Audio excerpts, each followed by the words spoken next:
ಗಂಗಮ್ಮ ತಾಯಿ ನಮ್ಮ ಮನೆಗೆ ಬಂದಿತ್ತು. ಇದು ಶನಿವಾರದ mini vlog. Hi hello welcome back to my channel. Hi friends, ಎಲ್ಲರೂ ಹೇಗಿದ್ದೀರಾ? ಐ ಹೋಪ್ ಎಲ್ಲರೂ ಚೆನ್ನಾಗಿದ್ದೀರಾ ಅಂತ ಅಂದ್ಕೊತೀನಿ.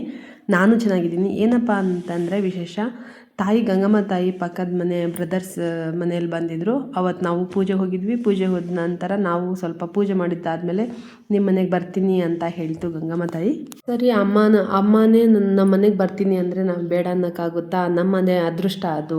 ಒಬ್ಬೊಬ್ರು ಕರೆದ್ರೂ ನಾಳೆ ಬರ್ತೀನಿ, ನಾಡಿದ್ದು ಬರ್ತೀನಿ ಅಂತ ಡೇಟ್ ಕೊಡ್ತಾರೆ. ಅಂಥದ್ರಲ್ಲಿ ನಮ್ಮ ಮನೆಗೆ ತಾಯಿಯಾಗಿ ತಾಯಿನೇ ಬರ್ತೀನಿ ಅಂದಾಗ ನಾವ್ಯಾಕೆ ಬೇಡ ಅನ್ನಬೇಕು ಅಲ್ವಾ? ಅದು ಅದೃಷ್ಟಕ್ಕೆ ಅದೇನೋ ಅಂತಾರಲ್ಲ, ತಳ್ದಂಗೆ ಆಗುತ್ತೆ ಅಂತ. ಹಾಗಾಗಿ ನಾವು ಓಕೆ ಅಂದ್ವಿ. ತಾಯಿ ಮಾರನೇ ದಿನ ಭಾನುವಾರ ಬರ್ತೀನಿ ಅಂತಂದರು. ಆಯಿತು, ಭಾನುವಾರ ಬರಲಿ ಅಂತೇಳಿ ನಾವು ಸುಮ್ಮನೆ ಆದ್ವಿ. ಭಾನುವಾರ ಬೆಳಿಗ್ಗೆ ತಾಯಿ 11 ಗಂಟೆ ಮೇಲೆ ಮನೆಗೆ ಬರ್ತೀನಿ ಅಂತ ಹೇಳ್ತು. ನಾವು ಪೂಜೆ ಸಾಮಾನೆಲ್ಲ ತಂದ್ವಿ. ನೋಡಿದ್ರಲ್ಲ ಫಸ್ಟ್ಗೆ ಅದೆಲ್ಲ ಪೂಜೆ ಸಾಮಾನೆಲ್ಲ ತಂದು ಇಟ್ಟಿದ್ವಿ. ಇಟ್ಟಿದ್ದಾದಮೇಲೆ ತಾಯಿ 11 ಗಂಟೆ ಮೇಲೆ ಬರ್ತೀನಿ ಅಂತ ಬಂತು. ಅಲ್ಲಿ ಬಂದ ತಕ್ಷಣ ಸ್ವಲ್ಪ ಕೆಂಪು ನೀರು ಮಾಡಿ ತಾಯಿಗೆ ಇದು ಮಾಡಿ ಆಚೆ ಚೆಲ್ಬಿಟ್ಟು ಮತ್ತೆ ಒಂದು ಲಿಂಬೆಹಣ್ಣು ಹೊಡೆದ್ಬಿಟ್ಟು ತಾಯಿಗೆ ಬರಮಾಡ್ಕೊಂಡ್ವಿ ಒಳಗಡೆ, ಮನೆ ಒಳಗಡೆ. ಸರಾಗವಾಗಿ ಬಂತು. ತುಂಬ ಅಂದರೆ ತುಂಬ ಖುಷಿ ಆಗೋಯ್ತು ನನಗೆ. ಹಾಗೆ ಮನೆ ಫುಲ್ ನೋಡ್ತು. ಮನೆಯಲ್ಲಿ ಆ ಕಡೆ ಈ ಕಡೆ ಎಲ್ಲ ಹೋಗಿ ಏನು ಚೇಂಜ್ ಮಾಡಬೇಕು ಅದನ್ನು ಚೇಂಜ್ ಮಾಡಿ ಅಂತಂತು. ಮನೆಯಲ್ಲಿ ಹೀಗೆ ಎಲ್ಲ ನೆಗೆಟಿವ್ ಎನರ್ಜಿ ಜಾಸ್ತಿ ಇದೆ, ಹಂಗೆ ಹಿಂಗೆ ಅಂತ ತಾಯಿ ಹೇಳ್ತು.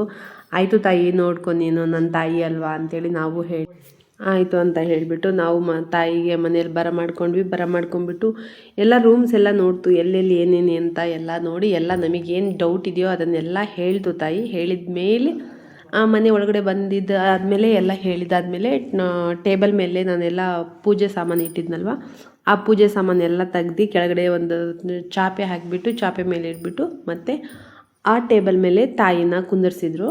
ಇನ್ನು ಮನೇಲಿ ಬರ್ತಿದ್ದಾರೆ ಅಂದರೆ ಅಲ್ಲಿ ತುಂಬ ಮನೆ ಒಳಗಡೆ ಸುಮ್ಮನೆ ಬರಲ್ವಂತೆ. ಬಂದ್ರೂ ಸ್ವಲ್ಪ ಅವ್ರದ್ದೇ ಆದಂಥ ಒಂದು ಇದಿರುತ್ತಲ್ವ, ಆಚಾರ ವಿಚಾರ ಎಲ್ಲ ಅದೆಲ್ಲ ಮಾಡಿಬಿಟ್ಟಾದ್ಮೇಲೆ ಪೂಜೆ ಎಲ್ಲ ಮಾಡಿಬಿಟ್ಟಾದ್ಮೇಲೆ ಮನೆ ಒಬ್ಬೊಬ್ಬರು ಮನೆಯಲ್ಲಿ ಹೋಗಂತಂದ್ರೂ ಜಪ್ಪಯ್ಯ ಅಂತಂದ್ರೂ ಹೋಗಲ್ವಂತೆ. ಹಾಗಾಗಿ ನಮ್ಮ ಮನೆಯಲ್ಲೂ ಹಾಗೆ ಸ್ವಲ್ಪ ನಿಂತ್ಕೊಂತು, ಡೋರಲ್ಲೇ ನಿಂತ್ಕೊಂಡ್ಬಿಟ್ಟು ಆಮೇಲೆ ಬೇಗನೆ ಬಂತು. ನನಗೂ ಖುಷಿ ಆಗೋಯ್ತು. ಮಾತಾಡಿಬಿಟ್ಟು ಅಲ್ಲಿ ಈ ಥರ ಆ ಥರ ಅಂತ ಬಾಗ್ಲಲ್ಲಿ ಹೇಳಿಬಿಟ್ಟು ಒಳಗಡೆ ಬಂದುಬಿಡ್ತು.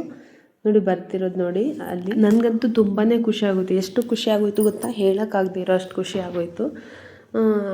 ಬಂದಿದ್ದಾದಮೇಲೆ ಎಲ್ಲ ಪೂಜೆ ಮಾಡಿ ಅಲ್ಲಿ ಟೇಬಲ್ ಮೇಲೆ ಕುಂದರ್ಸಿದ್ರು ತಾಯಿನ. ಆಮೇಲೆ ಸ್ವಲ್ಪ ಹೊತ್ತು ಬಿಟ್ಟು ಬರ್ತೀವಿ ಅಂಥೇಳಿ ಶಾಸ್ತ್ರಿಗಳು ಪೂಜಾರರು ಮನೆಗೆ ಹೋದರು ಅವರು. ಮತ್ತು ನಮ್ಮ ಮನೆಯಲ್ಲಿ ಒಂದು 1 ಅವರ್ 2 ಅವರ್ ಏನೋ ಇತ್ತು, 2 ಅವರ್ ಇತ್ತು ಅಂದ್ಕೊತೀನಿ. ನನಗೆ ಆಗಿದ್ದು ಖುಷಿ ನಿಜವಾಗ್ಲೂ ಯಾರ ಮುಂದೆನೂ ಹೇಳ್ಕೊಳಕ್ಕಾಗಲ್ಲ, ಅಷ್ಟು ಖುಷಿ ಆಗೋಯ್ತು ನನಗೆ ಮಾತ್ರ. ತುಂಬ ಅಂದ್ಕೊಂಡೆ ನಾನು, ಮನಸ್ಸಲ್ಲಿ ಅಂದ್ಕೊಂಡೆ, ಬಟ್ ನಮ್ಮ ಮನೆಗೂ ಬರಬೇಕಾಗಿತ್ತು ಅಂತ ಅಂದ್ಕೊಂಡಿದ್ದೆ. ಬಟ್ ನಾನು ಅಮ್ಮ ತಾಯಿ ಬಾ ಅಂತೇಳಿ ನಮ್ಮ ಮನೆಗೆ ಬಾಯ್ಬಿಟ್ಟು ನಾನು ಕರೆದಿರಲಿಲ್ಲ. ನನ್ನ ಮನಸ್ಸಲ್ಲಿರೋದನ್ನ ಅರ್ಥ ಮಾಡಿಕೊಂಡು ತಾಯಿ ನಿಮ್ಮ ಮನೆಗೆ ಬರ್ತೀನಿ ಮಗಳೇ ಅಂದ್ಲ. ನನಗಂತೂ ಎಲ್ಲಿಲ್ಲದ ಖುಷಿ ಆಗಿಬಿಡ್ತು. ಈಗ ಮನೆಯಲ್ಲಿ ಬಂದುಬಿಟ್ಟು ಕುಂದರ್ಸಿದ್ರು ಟೇಬಲ್ ಮೇಲೆ ತುಂಬ ಇದಿದ್ವು, ಅವೆಲ್ಲ ತೆಗೆದುಬಿಟ್ಟು ಇಟ್ಬಿಟ್ಟು ತಾಯಿನ ಅಲ್ಲಿ ಕುಂದರ್ಸಿಬಿಟ್ಟು ಪೂಜೆ ಮಾಡಮ್ಮ ಅಂತ ನನಗೆ ಹೇಳಿದರು. ನಾನೇ ಪೂಜೆ ಮಾಡಿ ಒಂಚೂರು ನನಗೆ ಬಂದಷ್ಟು ಮಾಡಿದೆ. ನಾನು ಸಂಪ್ರದಾಯ ಪೂಜೆದ ಬಗ್ಗೆ ನಾನು ಅಷ್ಟು ತಿಳಿದಿಲ್ಲ, ಇಷ್ಟು ಗೊತ್ತಿರೋ ಅಷ್ಟು ಮಾಡಿದೆ ನನ್ನ ಪೂಜೆ. ತುಂಬ ಚೆನ್ನಾಗಾಯಿತು, ತುಂಬ ಒಳ್ಳೆಯ ಪೂಜೆ ಆಯಿತು. ನನಗಂತೂ ತುಂಬ ಖುಷಿನೇ ಆಗೋಯಿತು.